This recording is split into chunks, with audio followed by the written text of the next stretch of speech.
नमस्कार। Exam selection 360 पर आपका स्वागत है। मैं हर्षवर्धन आज आपके लिए लेकर आया हूं जिसमें हम पढ़ने वाले हैं टॉप मोस्ट करंट के क्वेश्चन। रोज की तरह सबसे पहले हम पढ़ेंगे आज के कुछ ऐतिहासिक बिंदुओं पर चर्चा करेंगे। उसके बाद कुछ जो बड़ी घटनाएं घटी हैं दीन दुनिया में उसको पढ़ेंगे।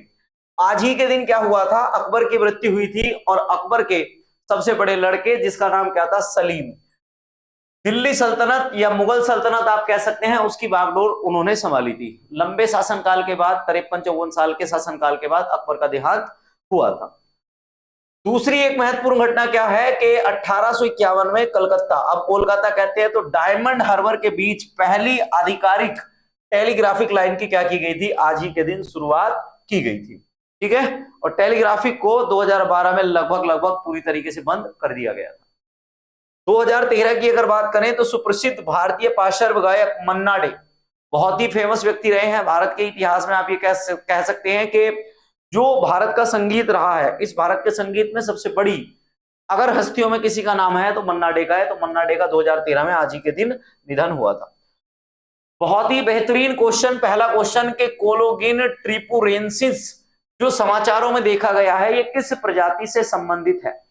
ये आपको दिखाई दे रहा होगा, एक प्रकार का ये क्या है, फूल है, और ये एक प्रकार का जो है वो क्या है, आर्किड है। क्या है भाई? ये एक प्रकार का आर्किड है, और ये एक प्रकार का आर्किड है जो क्या है कि फूलों को, पक्षियों को खाता है। छोटे छोटे जो पिस्सू जैसे जो पंछी होते हैं उनको खाता है।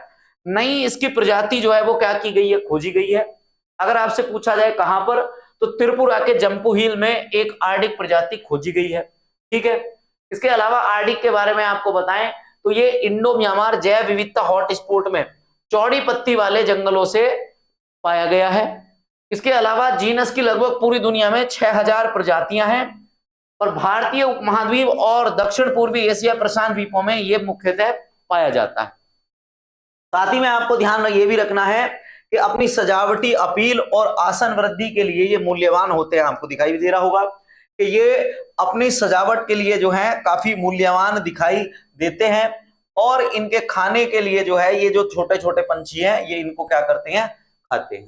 ठीक है, इसके अलावा इसमें आपको जो ध्यान रखना है, ये लास्ट वाला पॉइंट बड़ा अच्छा है कि इसकी जो फुलिनिगेनोस सेक्शन, इससे जो है इसकी प्रजाति मेल खाती है। तो ये ज्यादातर जो क्वेश्चन है, जितना आपके जो आपका जो सीजीएल का जो मेन एग्जाम है और पीसीएस का जो एग्जाम है, उनमें आने लायक ये वाला क्वेश्चन है। ठीक है, आप इसको बहुत ध्यान से पढ़ना क्योंकि इससे संभावना प्रबल है कि ये फैक्ट से क्वेश्चन आ सकता है। अब बात करते हैं अगला क्वेश्चन, बहुत ही बेहतरीन क्वेश्चन। आपको ये हेलीकॉप्टर दिखाई दे ही रहा होगा, तो ये जो हेलीकॉप्टर है, ये हेलीकॉप्टर क्यों चर्चा में है? दरअसल ये हेलीकॉप्टर इसलिए चर्चा में है, अमेरिका को इसने पूरी तरीके से डरा दिया है, इजराइल को इसने पूरी तरीके से डरा दिया है। इस वजह से ये क्या है, चर्चा में है कि इजडेलिये 305 नाम का एक हेलीकॉप्टर है जो प्रक्षेपित किए जाने वाली हवा से सतह पर मार करने वाली मिसाइल को विकसित किया है। तो ये किसने विकसित किया है? दरअसल ये जो पूरा हथियार है ये किसके द्वारा विकसित किया गया है? ये किया गया है रूस के द्वारा विकसित। किसके द्वारा? रूस के। रूस दिन प्रतिदिन कुछ नए आधुनिक हथियारों का विकास कर ही रहा है। उसमें अपनी एक, अभी थोड़े दिन पहले अमेरिका ने रूस को डराने के लिए इजराइल को थाट दिया था। अब उसका इलाज करने के लिए, अमेरिका और इजराइल का इलाज करने के लिए इसने अपना एक नया हेलीकॉप्टर लॉन्च कर दिया, और यह हेलीकॉप्टर क्या करता है, हवा से धरती पर जो मिसाइलें हैं उनका अचूक निशाना लगाने के लिए जाना जाता है। ठीक है, ध्यान रखना कि इजेडिले 305 या इसको लाइट मल्टीपर्पज गाइडेंस रॉकेट के नाम से भी जाना जाएगा। यूक्रेन के साथ जो जंग हो रही है उस जंग में जो है इसको उतार दिया गया डायरेक्ट। और इसमें एक खास बात यह है कि हेलीकॉप्टर से इससे जो है हवा में मार करने वाली मिसाइलें छोड़ी जा रही हैं। बख्तरबंद जो वाहन है और संरचनाएं जो जहाज है उनको ये बड़ी आसानी से निशाना बना सकता है। और इसमें जो मिसाइलें होंगी वो लगभग 1.94 मीटर लंबी मिसाइल और 200 मिमी व्यास वाली मिसाइल को जो है ये बड़े आराम से छोड़ सकता है। और मिनिमम एक मिसाइल का वजन जो है 105 किलो होना चाहिए। इतने वजन तक की मिसाइल को बड़े आराम से छोड़ देगा। इसके अलावा यह भी ध्यान रखना है कि विभिन्न मौसम स्थितियों और सटीक लक्ष्यकरण के लिए जो नेविगेशन सिस्टम है उसमें ये एक महारत हासिल कर रखी है इसने। चाहे आंधी आए, तूफान आए, बारिश हो, कुछ भी हो, किसी भी मौसम में ये क्या कर सकता है, बड़े आसानी से अपने लक्ष्य को भेज सकता है। इसमें अवरक्त सेंसर का उपयोग किया गया है। किसका? इसमें एक अवरक्त सेंसर का उपयोग किया गया है। क्लियर है ना? अवरक्त सेंसर का उपयोग किया गया है। रूस के बारे में मैं बता दूं आपको कि अभी हाल ही में मैंने आपको कल वाली क्लास में पढ़ाया भी था कि ब्रिक्स आपका जो है, ब्रिक्स का जो सम्मेलन है वो आपका एक शहर है जिसका नाम क्या है साहब? कजान। कजान में ब्रिक्स सम्मेलन हो रहा है और यहां पर नरेंद्र मोदी प्रधानमंत्री सम्मेलन में भाग लेने के लिए गए हैं और आज एलएसी पर वो एक ऐतिहासिक समझौता करने वाले हैं। साथ ही में आपको ध्यान रखना है रूस की राजधानी क्या है? मुद्रा। रूस की राजधानी जो है वो मास्को। मुद्रा जो है इसकी क्या है? रूबल है। और राष्ट्रपति आपको पता ही है व्लादिमीर पुतिन। और इसके जो प्रमुख, अगर आपसे पूछा जाए कि ड्रोन कौन कौन से हैं, तो नंबर 1 पर है इसका ओरलान और दूसरा है आपका ओरलान 10। पहला तो है आपका ओरलान 10 और दूसरा है फॉल्कन और तीसरा है आपका गोरिनियम 2। 2024 में रूस के द्वारा ये कुछ नए नए क्या बनाए गए? ड्रोन बनाए गए हैं, तो आपको ये ध्यान रखना है। क्लियर है? ऐसे ही आपसे अगले क्वेश्चन पर बात करते हैं। अगला क्वेश्चन क्या है? 24वीं राष्ट्रीय पैरा तैराकी चैंपियनशिप का आयोजन किस शहर में किया गया है? तो पैरा तैराकी से आपको ध्यान आ गया होगा कि अभी थोड़े दिन पहले एक पैरा ओलंपिक गेम हुए थे। तो पैरा ओलंपिक गेम कहां पर हुए? फ्रांस, पेरिस में हुए। भारत ने इसमें 29 जो है मेडल जीते थे। और इसमें आपको ध्यान रखना है, पैरा उन व्यक्तियों को कहा जाता है जो क्या होते हैं? विकलांग होते हैं। क्लियर है भाई? विकलांग व्यक्तियों को पैरा कहा जाएगा। आप ये समझें तो इसका आंसर क्या है? गोवा है। भारत की नेशनल तैराकी पैरा चैंपियनशिप का आयोजन गोवा में किया गया है। इसमें कुछ पदकधारी है जिनको समझ सकते हैं आप। तो इसमें टोटल 28 राज्यों का प्रतिनिधित्व करने वाले लगभग 500 से ज्यादा जो पैरा तैराकों ने पूरे भारत के भाग इसमें लिया था। और इसमें ध्यान रखना है S4 100 मीटर फ्री स्टाइल में जो गोल्ड मेडल जीता है वो जीता है लाखन सिंह ने, जो राजस्थान के हैं। और इन्होंने 3 मिनट आपकी जो है इन्होंने गोल्ड मेडल जीता है। इसके अलावा कमलकांत की अगर बात करें तो कमलकांत उड़ीसा के हैं, इन्होंने जो है आपका रजत पदक जीता है। और बलराज जो है वो हरियाणा के हैं, इन्होंने कौन सा? कांस्य पदक जीता है। ठीक है? इसके अलावा आपको ध्यान रखना है कि S5 100 मीटर फ्री स्टाइल में स्वर्ण पदक जो है वो नरहरि ने जीता, ये उड़ीसा के हैं। इन्होंने 1 मिनट 54 सेकंड 0.73 सेकंड को जो है, मतलब सेकंड का नैनो सेकंड का भाग है, उसमें जो है 100 मीटर फ्री स्टाइल जो आपकी तैराकी है उसको पूरा किया है। रजत पदक लक्ष्मण राव आंध्र प्रदेश के हैं, इनको मिला है। और ब्रॉन्ज आपके शम्स आलम बिहार के जो है इनको मिला है। S6 100 मीटर की अगर बात करें फ्री स्टाइल में तो गोल्ड मेडल एथलीट जो है ये है। और रजत मेडल जो है वो मिला है कविता, ओडिशा की है। कांस्य जो है वो मिला है पप्पू देवी को। और इसमें मोस्ट जो क्वेश्चन आने की प्रबल संभावना है वो ये है कि 50 मीटर बैक स्ट्रोक में किस किस को जो है पदक मिले हैं। तो 50 मीटर वाली श्रेणी में अगर देखा जाए तो पुरुष S3 श्रेणी में जो है कमलकांत को जो है स्वर्ण पदक मिला है। और पुरुष S6 श्रेणी में जया सेल्वन है, ये कहां की है? तमिलनाडु की, इनको स्वर्ण मिला है। आपको ये मेडल थोड़े से ध्यान रखने हैं। ठीक है?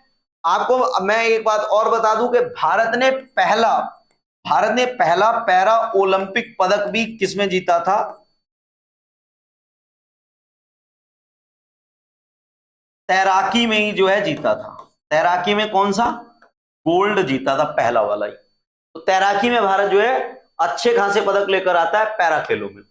इसके बाद चक्रवात दाना, बहुत ही फेमस चक्रवात है, तुम्हें पता ही है चक्रवात के बारे में कि बंगाल की खाड़ी में इन दिनों हर साल चक्रवात आया करते हैं जब समुद्र का टेम्परेचर 27 डिग्री सेंटीग्रेड से ज्यादा हो जाता है और हवा की गति 118 किलोमीटर से समुद्र में ज्यादा हो जाती है। उस स्थिति को यह कह दिया जाता है कि चक्रवात बन चुका है। तो अब क्या है कि चक्रवात दाना 24 अक्टूबर 2024 को भारत के कहां पर? पश्चिम बंगाल और उड़ीसा वाले क्षेत्र में जो है टकराएगा। ये मौसम विभाग ने जानकारी दी है। उन्होंने ये बताया है कि 23 अक्टूबर तक चक्रवात दाना जो है गंभीर रूप धारण कर लेगा और 24 तारीख तक जो है ये भारत के उड़ीसा और पश्चिम बंगाल तट से टकरा जाएगा। यहाँ के जितने भी सरकारी कार्यालय, सरकारी स्कूल या प्राइवेट स्कूल, सारे बाजार बंद कर दिए गए हैं और रेड अलर्ट जो है पूरा कोस्टल एरिया कर दिया गया है। ध्यान रखने वाली बात यह है कि इसकी जो गति है वो 120 किलोमीटर प्रति घंटे तक होने वाली है। और मैंने आपको बता ही दिया है कि जब समुद्र का पानी गर्म हो जाता है और वो ठंडे दाब की तरफ की वायु चलती है, उसको क्या कह देते हैं? चक्रवात कह देते हैं। 2024 में आपके जो प्रमुख चक्रवात आए हैं ये पूछे जा सकते हैं। तो अल्वारो चक्रवात मेडागास्कर में आया है, टाइफून शानसान जापान में आया है, हेलेन आपका पूर्वी अमेरिका में आया है, मिल्टन फ्लोरिडा के गल्फ कोस्ट में आया है, जॉन मैक्सिको के दक्षिण पश्चिमी तट पर आया है और यागी तूफान दक्षिणी चीन में आया है। और यागी से मैंने आपको पढ़ाया भी था कि चीन के इतिहास का सबसे तेज तूफान जो आया है 2000 से लेकर 2024 तक के जो है समय में, तो ये आपका चीन का सबसे शक्तिशाली तूफान है। ये वाली बात आपको ध्यान रखनी है मेरे भाई। इसके अलावा भारत में कुछ 2024 में तूफान आए हैं। तो मोचा जो तूफान आया था इसने सबसे ज्यादा बांग्लादेश को प्रभावित किया था, थोड़ा सा ये पश्चिम बंगाल से टच होकर निकला था। विपर जो है आपका गुजरात में आया था और मिचोंग आंध्र प्रदेश में आया था। ये 2024 में भारत में आए हुए कुछ जो है क्या है चक्रवात हैं, इनको आपको ध्यान रखना है। क्लियर है? अगले क्वेश्चन पर बढ़ते हैं। तो तिरुवल्लुर जिले में 16वीं शताब्दी की ये जो तांबे की प्लेट है इसकी खोज की गई है। तो ये जो तिरुवल्लुर जिला है ये आपसे पूछा जा रहा है कौन से राज्य में है? तो यहां आपका आंसर बनता है इसका तमिलनाडु। तमिलनाडु में क्या हुआ है कि मंडेपू गांव में एक गांव है जिसका नाम क्या है? मंडेपू गांव। और सिंगेश्वर मंदिर में क्या हुआ है? एक खोज हुई है और यहां पर 16वीं शताब्दी के आसपास की जो तांबे की एक जो है प्लेट मिली है और शिलालेखों का एक सेट जो है मिला है। आर्कियोलॉजिकल सर्वे ऑफ इंडिया ने इसकी बात बताई है कि ये आपका ऐसा कहा जा रहा है कि विजयनगर साम्राज्य की इसमें मोहरे भी हैं, इसमें एक अंगूठी है और 7 तांबे की प्लेट और 2 पत्तों को इसमें जो है क्या किया गया? खोजा गया है। थोड़ा सा आपको बता दें तो विजयनगर साम्राज्य जब उत्तर भारत में अलाउद्दीन खिलजी का साम्राज्य चल रहा था तो उसी समय दक्षिण भारत में 1336 के आसपास एक नया जो है साम्राज्य बसा जिसका नाम था विजयनगर साम्राज्य। इसको स्थापित किया था हरिहर और बुक्का नाम के 2 भाइयों ने। और इस पूरे कंटेम्परेरी एरिया का जो राजा रहा है सबसे प्रसिद्ध, उसका नाम था कृष्णदेवराय। कृष्णदेवराय ने ही एक प्रसिद्ध पुस्तक लिखी थी जिसका नाम था अमुक्तमाल्याद। और अमुक्तमाल्याद के द्वारा ही हमें समस्त जो है विजयनगर साम्राज्य की जानकारी मिलती है। लास्ट पॉइंट ये है कि अष्ट दिग्गज, तुमने एक सुना होगा अष्ट प्रधान। अष्ट प्रधान अगर आपसे पूछा जाए तो ये होते थे शिवाजी के मंत्री। ठीक है, शिवाजी के मंत्री को कहते थे अष्ट प्रधान। नवरत्न की अगर बात करें तो नवरत्न होते थे अकबर के दरबार में। किसके दरबार में? अकबर के दरबार में। और अष्ट दिग्गज जो है वो हुआ करते थे किसके? कृष्णदेवराय के दरबार में। 8 प्रख्यात कवियों का एक समूह था जिसको कहा गया था अष्ट दिग्गज। क्लियर है भाई? अगले क्वेश्चन पर आते हैं। तो राष्ट्रमंडल खेलों के 2026 के संस्करण से कई खेलों को बाहर कर दिया गया है, इसका आयोजन कहां होगा? 2026 के जो राष्ट्रमंडल खेल हैं इनका आयोजन होना था ऑस्ट्रेलिया में। ऑस्ट्रेलिया ने कहा कि इन खेलों का आयोजन करवाने में बड़ी जो है मोटी रकम खर्च हो रही है, हम उसको अफोर्ड नहीं कर सकते। उसके बाद क्या हुआ? उसके बाद हुआ कि ये ग्लासगो में, कहां पर? ग्लासगो में इन खेलों का फिर आयोजन कराने की बात की गई। अब ग्लासगो शहर में जब इन खेलों का आयोजन कराने की बात की गई तो ग्लासगो ने यह कहा कि हम जितने इसमें खेल शामिल हैं उन सारे खेलों को तो नहीं ले सकते, इसमें कुछ खेलों को हम क्या कर रहे हैं? हटा रहे हैं, जो महंगे खेल हैं। एक उन्होंने बैडमिंटन हटाया है, cricket, hockey, squash, table tennis और कुश्ती। इन टोटल 6 खेल को जो है क्या किया गया है? 6 खेल को हटाया गया है। मजे की बात यह है कि पिछली बार जो आपके गेम हुए थे, आपके कॉमनवेल्थ गेम, उन 12 खेलों में जो भारत पदक लेके आया था तो 6 खेल अब की बार वे हट चुके हैं। अब जिनमें भारत पिछली बार पदक लाया था, केवल 6 ही खेल जो है वो बचे हैं जिसमें वो पदक लाने की संभावना बची है। राष्ट्रमंडल खेलों की जो स्थापना है 1930 में इसकी स्थापना हुई है और 1974 में इसका मूल नाम राष्ट्रमंडल खेल इसका नाम पड़ा है।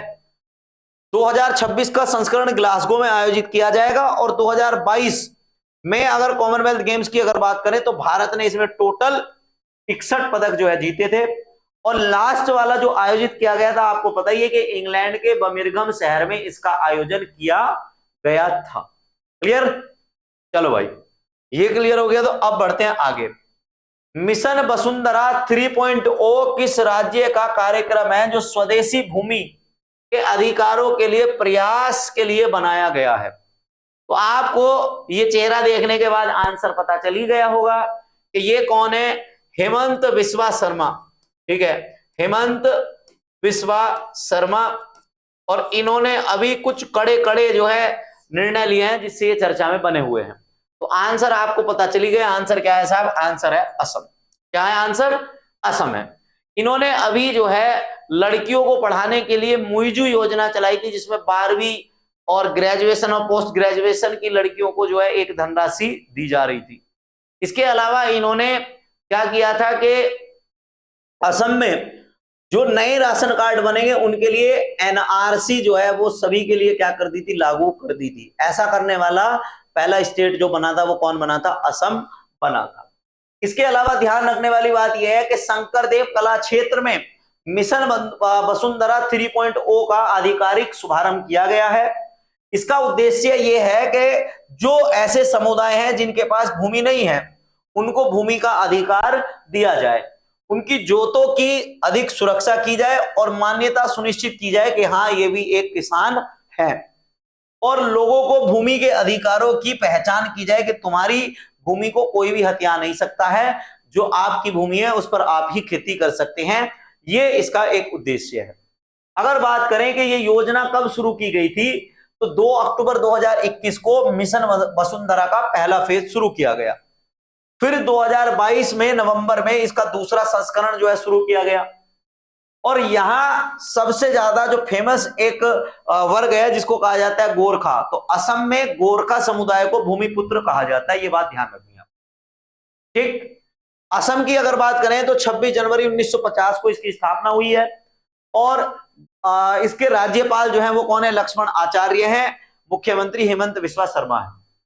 इसके अलावा आपको एक चीज और ध्यान रखनी है कि जो 7 सिस्टर राज्य हैं इनमें सबसे बड़ा राज्य कौन सा है?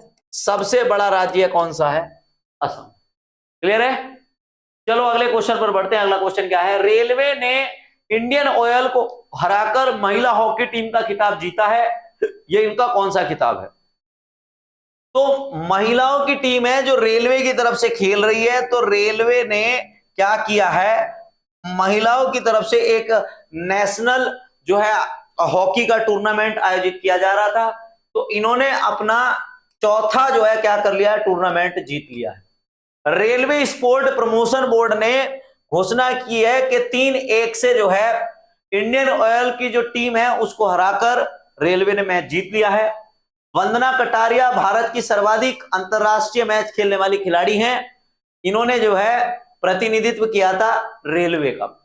इसके अलावा रेलवे की टीम में सलीमा टेटे हैं जो रेलवे के लिए प्लेयर ऑफ द मैच चुनी गई हैं। आपको यह ध्यान भी होगा कि भारतीय महिला हॉकी टीम की जो कप्तान है उनका नाम क्या है? सलीमा टेटे।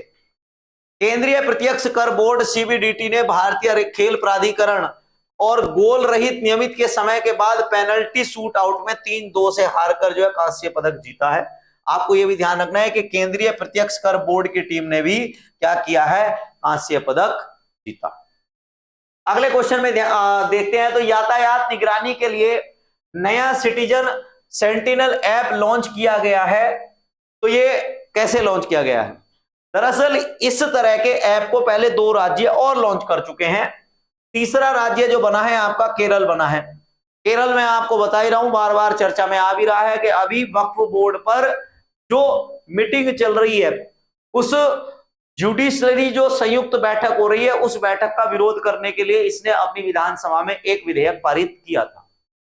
इसके अलावा एक देश एक चुनाव का विरोध करने वाला पहला राज्य भी कौन था? केरल ही था। तो केरल ने अब यातायात निगरानी के लिए सिटीजन सेंटिनल ऐप लॉन्च कर दिया है और इसमें आपको यह ध्यान रखना है कि ये क्या करेगा, ये सटीक स्थान, समय और जीपीएस डाटा का इसमें प्रयोग किया जाएगा। कहीं कोई दुर्घटना हो जाती है तो उससे बिल्कुल सही सही जो है जानकारी मिलेगी। इसके अलावा आपको ध्यान रखना है कि इससे पहले छत्तीसगढ़ और उड़ीसा ये इस तरह का कार्यक्रम जो है क्या कर चुके हैं, शुरू कर चुके हैं। ठीक है, यातायात में जो समस्याएं यहां पर आ रही थी उन समस्याओं को इससे जो है दूर कर दिया जाएगा। अभी इसका पहला चरण जारी किया गया है।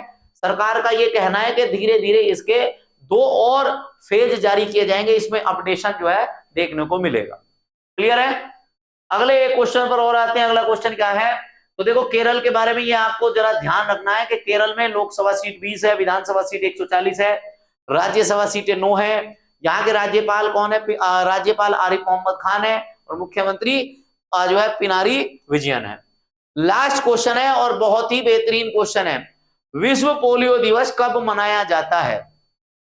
विश्व पोलियो दिवस आपको पता है कि 15 अक्टूबर को मनाया जाएगा आपका विश्व विद्यार्थी दिवस। ठीक है, इसके अलावा आपको यह पता है कि अंतरराष्ट्रीय कॉफी दिवस 1 अक्टूबर को, अंतरराष्ट्रीय वायु अवरोध दिवस 1 अक्टूबर को।